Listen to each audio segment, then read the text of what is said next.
People want to know how much you care before they want to know what you know. I just see myself as being genuine. There's two reasons. It's good stress relief because there's no phones and no people. But I like the challenge of it. You know, just being there with the ocean, it has a lot of power. If you don't respect it, then you end up second best. The time it turns back.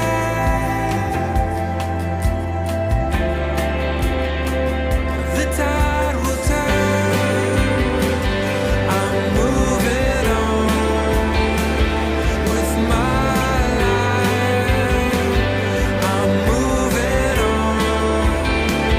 The tide So we enjoy having an active lifestyle. Love doing stuff with the kids. We're outdoors, camping, fishing, walking, going to national parks, that sort of thing. When I was 23, I had a motorcycle accident that was pretty serious. Could have been fatal. Fortunately, it wasn't. And as a result, I spent 10 weeks in hospital.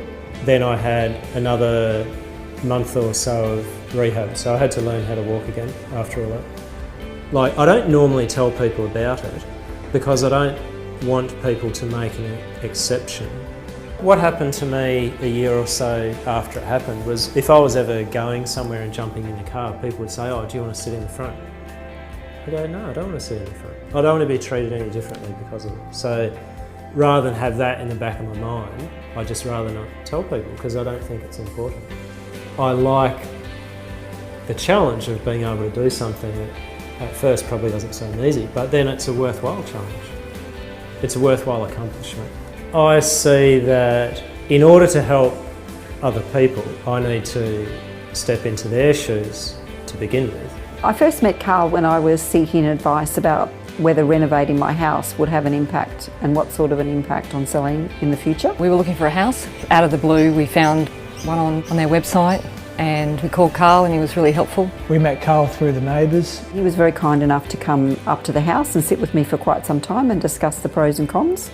So I thought at that stage that he was very supportive and knowledgeable. If something's easy, I just move on to the next thing. So with my fishing, I used to chase flathead, and once I learned how to catch flathead, I actually lost interest in it. And then I went to chasing jacks, mangrove jacks. And once I got the hang of that, I thought, right, what's next? And I saw this thing on a CD about catching tuna off the rocks, and I thought, is that possible? Where would you do that? So it took me 3 years research to work it out, to find out where people do it, what time of year, and what the gear is. And then once I started turning up at those places, I met other people that said, "Oh mate, it's easy, this is all you do." I appreciated his very calm and steady approach. Within the next couple of days, we had arranged a meeting, came and had a look at the house, and probably within a few days after that, we had bought the house. He sold the house before we even had a contract signed. I love real estate because it is a challenge. It's always changing, and I like getting to know people.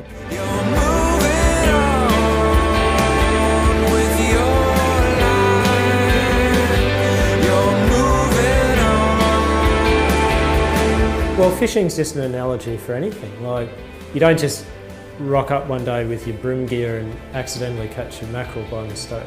It's knowing where to go and the preparation and the planning and the execution. You know that saying about when the student is ready, the teacher will appear?